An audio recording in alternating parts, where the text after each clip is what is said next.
it starts with a premise, I think, that you're a strong, virtuous leader of a man, right? Because if you're some plugged-in beta male that's just like, goes with what the cultural narratives happen to be at that time, um, none of these things are going to make a difference for you, if we're being honest. This is for guys that don't want to invite chaos or chaotic women into their life because they lead and they have the capacity to choose. Let's be honest, a lot of guys don't have the capacity to choose. And the first girl that touches their PP, they want to, get husband and wife things going on. So you can't have a relationship with any of these women that have any of these red flags that I talk about in this list. And by the way, you can get this list for free by opting into my email list if you go to my website at richcooper.ca. But these are the things that popped up the most often. I think I put daddy issues at the top simply because it's not good. I mean, if you're a strong, virtuous, masculine type of guy, you're a leader, you're putting a dent in the universe, you know how to make bank, you're captivating, you're influential, you're not a boring guy, you've got a good social network. The last thing you want to do is deal with a woman that doesn't respect uh, a man. I think the strongest influence in a woman's life is her father and the sort of role that he plays in the worldview that she uses to assess the world is incredibly important.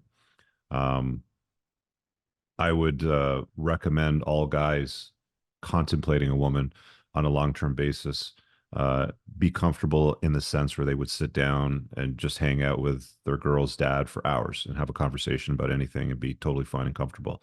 That's a good sign. A woman that didn't have a father around, the first thing they always say, well, how is that my fault? Maybe that's true. It could have been he was a loser and he ran off. It could have been mom pushed him out of the household and it was just intolerable and he just decided to stay out of the way. Either way, it potentially may not be her fault, but it would be her fault if she carried the baggage into perpetuity. A lot of women will just want to carry the victim card and want to be like, oh, poor me. I'm this poor victim.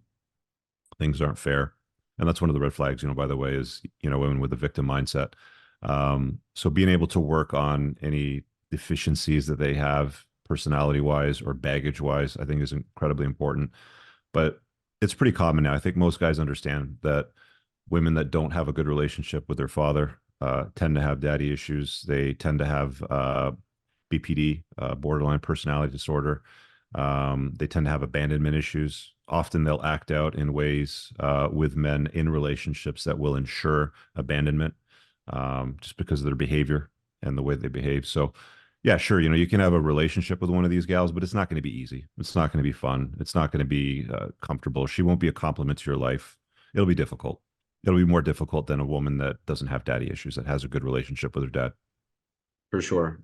Definitely. It's just I think and you brought it up, someone who say the mother kicked the father out of the house, maybe he was an alcoholic or he just Yeah. wasn't a good parent, maybe he was abusive. So an obvious response to that from women who might have had this growing up is they would say, okay, well, this wasn't exactly my fault. What would you say to them if a woman came on your show, Rich, and said, hey, I grew up with a father that just really wasn't good to me nor my siblings. Does that mean I don't deserve love? What should I do about it? What would you kind of say to her? Well, I think one of the fundamental problems that arise out of that situation is mom's got to take some of the blame for this too, right? Because she chose dad. For sure. She like he didn't accidentally fall in her and nut in her. Like there was a conscious decision making process that they went through, and she decided to say, "Just go in me, it's safe" or whatever. So there's got to be some ownership taken for the decisions that she made with who she chose as the child's father. The problem that I've noticed with a lot of these women that choose terrible men as fathers for their children is they often spend a good part of the children's formative years going on about how men ain't shit. Woman needs a man like a fish needs a bicycle. You got to go out and, make sure that you don't have to rely on anybody. You got to get a degree or three. Make sure you have a career. Um, and I think that a lot of these single parent households, where moms didn't have a father around and they had to raise a kid by themselves is unfortunate. But it's the reality of the world that we deal with. And I think it's probably what has formed a lot of the single women today that are well into their 30s, 40s, and 50s that are all boss girls and career women and they've got their IKEA furniture and their Tesla and their degrees on the walls, usually with some student debt as well. But they don't have a man in their life and they're unhappy and they're single because they prioritize themselves and didn't really do the work to be a good complement in a relationship. So again, like at the end of the day, once you're an adult, whether you're a man or woman, it doesn't matter to me. But once you're an adult, and you realize that there's deficiencies, if you want to take ownership for them, you should work on them. There's people that can walk you through that sort of stuff. I don't do that. That's not my area of expertise. I'm not a specialist in that area, but there are trained practitioners that deal with trauma, childhood trauma, and Hmm.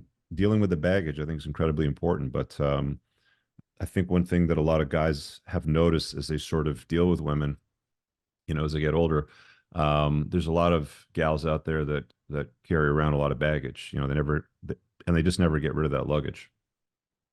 Right. Yeah, it's very hard to look in the mirror, and that's why it's very interesting that you have so many. I definitely tend to find this more common with women who end relationships. They'll always Mhm. throw out the toxic, Oh, my dad was controlling. like this to my mom, or my Right. mom, or my stepdad, or my mom's boyfriends, or whatever it happens to be. It's like, okay, well, there's a common denominator here, right? I mean, you know what I mean? You chose this person. If you Yeah, continue to choose the same people and you end up getting the same results, I think Albert Einstein's insanity definition kind of reigns correct. true.